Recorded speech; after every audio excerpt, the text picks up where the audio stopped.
guys, I'm going to be reviewing the June cup. I happened to see the ad for the June cup pop up on my social media feed. I purchased the small size, so it's supposed to protect you for up to 12 hours from leakage. I also got the Petite cup. I just wanted to have both on hand to try. Figured I might as well kind of do a trial and error and see which cup worked best for me. That might also be determined by how my flow is. So say I'm like really heavy, then I go with the small cup, and then when I start to lighten up a bit more, then I can switch to the Petite cup. And the Petite cup is also supposed to give you up to 12 hours of leak-free protection. And these cups should be reusable for up to 5 years. So that's really great, because if you think about how many pads and tampons you go through every menstrual cycle, even though it's once a month, if you do get your period once a month, that's quite a bit of waste. Being able to eliminate the pads and the tampons and be able to have something like this that's reusable, it might not work for everyone, but I think that it's worth trying it out to see if it works for you. So when I received the menstrual cups, they came in these bags, but I also got this collapsible cup that can be used to sterilize the silicone menstrual cup. It's called their compact sanitizer, and then you can collapse it down. I've kept it expanded like this because I've actually been storing my menstrual cups in here. When the menstrual cup is ready to be sanitized, then you just place it in here, and then you fill it up with hot water and let it sit for about like 5 minutes or so, and then you drain it out. So they have a lot of great resources, so you're kind of not just like, what do I do with this cup? And the videos kind of just show you to pinch down the top and kind of get it into this rolled up shape, and then you insert it. And there's different positions that you can try that will make it easier to insert.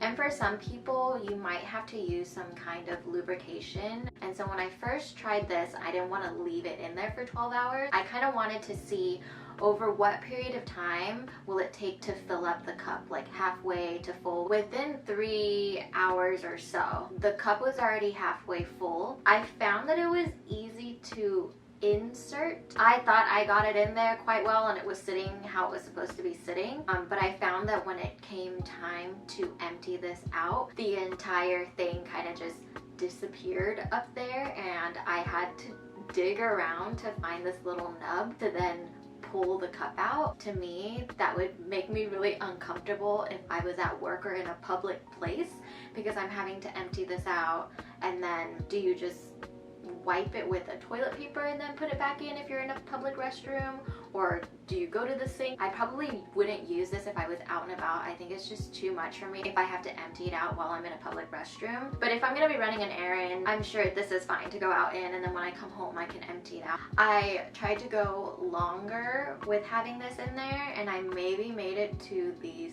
6-hour mark, and I did start to leak a little bit. So again, I don't know if that's a user error thing and I'm just not getting it placed correctly. I'm just gonna have to figure that out. And then I eventually switched to the small cup, which is a little bit bigger than the Petite cup. In terms of the comfort level, I knew that something's in there. It's not as discreet feeling as a tampon for me personally. I can feel that there's kind of like a heaviness there, but it's not super uncomfortable. The main thing for me was it's doing what it's supposed to do. Maybe it's just not securely placed in there as it's intended to be. Overall, there's no kind of irritation. It takes a couple tries. It could be easier for some, a little bit more difficult for others, just dependent on your body. So it's a little bit of a learning curve. For me personally, it was a little bit different, but I do recommend it as a sustainable option. I think the price was great for what you're getting, and it seems to be a good quality, easy to clean and sterilize, as well as store. I just think I might be having my own human errors on inserting and removing these things, but I will leave all of the information for the June cup in the description. I hope if you've been looking for a more sustainable and low waste option that you check out the June cup, and definitely let me know what you think about the June cup if you've tried it or any other menstrual cup. Thanks for watching, and until next time.